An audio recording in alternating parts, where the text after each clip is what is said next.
Hallo Freunde, hier ist wieder Michael Grant mit Klartext. Heute mal zu einem aktuellen Thema. Ihr wisst, ich mache normalerweise mehr historische Themen, weil das auch von euch so gewünscht worden ist. Aber ich habe etwas gefunden, das ich so auch im Internet noch nicht gesehen habe, lediglich in einer Zeitung, und zwar in der Berliner Zeitung. Sie fragte nämlich, würden Minister ihre Kinder in den Krieg schicken? Diese Frage hat unlängst die Berliner Zeitung allen Mitgliedern der Bundesregierung gestellt. Finde ich absolut fantastisch, absolut fantastisch. Sehr gut, dass das Blatt mit der Frage an die Minister herangetreten ist. Den Bürgern kann man ja nicht oft genug sagen, schon immer haben feine Damen und Herren vor den Kameras von der Notwendigkeit eines Krieges gesprochen, von Verteidigung und Kampf. Nur nicht sie selbst sind es, die ihr Leben lassen oder traumatisiert oder verstümmelt aus den Kriegen zurückkommen. Es sind die Söhne und Töchter der anderen. Die Reaktionen und Nichtreaktionen der Minister lassen tief blicken, während sie selbst das politische Großvorhaben Kriegstüchtigkeit forcieren. Ich beziehe mich hier auf die Berliner Zeitung und einen Artikel von Nachdenkseiten. Friedrich Merz ist als Hardliner in Sachen Russlandpolitik bekannt. Markig sprach er vor einer Weile bei seinem Auftritt vor einem Publikum über Freiheit und Frieden und sagte, Frieden gibt es auf jedem Friedhof. Wie steht wohl ein Mann, der sich so positioniert hat, der täglich mehr dafür tut, den Krieg zu verlängern, als den Krieg zu beenden? Was tut ein Mann und wie positioniert er sich selbst, wenn es um die eigenen Kinder geht, die in einem Krieg für die Freiheit kämpfen sollen? Und wie denken andere Mitglieder der Bundesregierung über diese Frage? Das hat die Berliner Zeitung gefragt und hat an alle Ministern die Frage gestellt, würden sie ihre Kinder in den Krieg schicken? Diese Zeitenwende, die Olaf Scholz damals in den Mund genommen hat, war eigentlich die Vorgeschichte zu einem Krieg. Und die Vorgeschichte, dass wir kriegstüchtig werden sollen.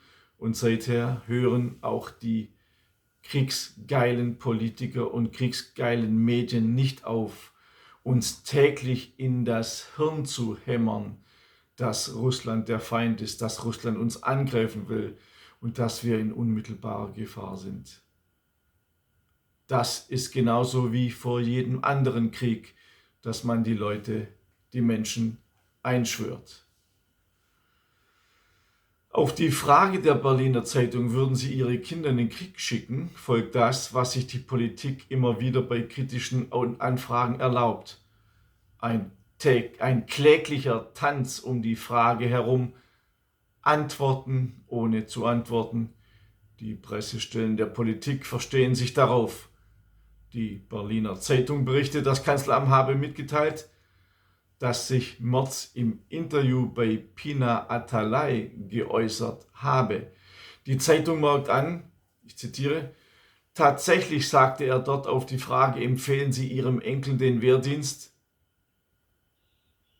Wenn er mich danach fragen würde, ja, ich hätte keine Einwände, wenn meine Kinder oder Enkelkinder Wehrdienst leisten würden. Zitat Ende.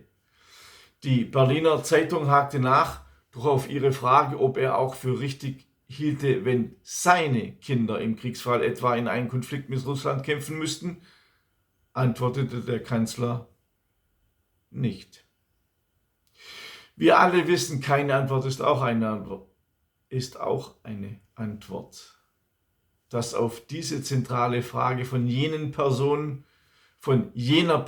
die massiv in der Öffentlichkeit für die Verteidigungsfähigkeit eintritt, ein lautes Schweigen zu vernehmen ist, zeigt unmissverständlich, woher der Wind weht. Auch andere, für mich kriegsgeile Politiker schlagen die Kriegstrommeln und meinen, wir müssten uns gegen einen möglichen Angriff eines angeblich so bösen äußeren Feindes wappnen. Selbstverständlich für Freiheit, Frieden, Demokratie und wie die hehren Motivationsziele alle so heißen, wie sie immer in jedem Krieg konstruiert wurden. Die Reaktion oder Nichtreaktion von Merz, aber auch von anderen Ministern zeigt, wie in jedem Krieg sind diejenigen, die am lautesten von Verteidigung sprechen, diejenigen, die samt ihrer Liebsten vom Grauen des Krieges verschont bleiben werden. Politiker, deren Entscheidungen unter dem Strich über Krieg und Frieden entscheiden, deren Entscheidungen gegebenenfalls Hunderttausende oder gar Millionen Soldaten zum Kampf in den Krieg schicken, werden schmallippig, wenn es um ihre Haut oder ihre Nächsten geht. Klar, keiner möchte, dass der eigene Sohn plötzlich ohne Bein oder die eigene Tochter ohne Arme ist.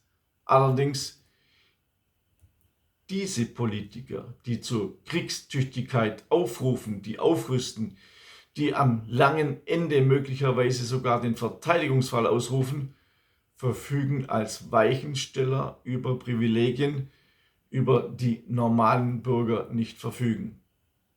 Sie selbst, die politischen Entscheider, werden nie an der Front zum Kampf geschickt. Schließlich, sie werden in der bequemen Position sein, zu Hause an der geistigen Heimatfront mit Worten vom warmen Sessel im Fernsehstudio aus zu agieren.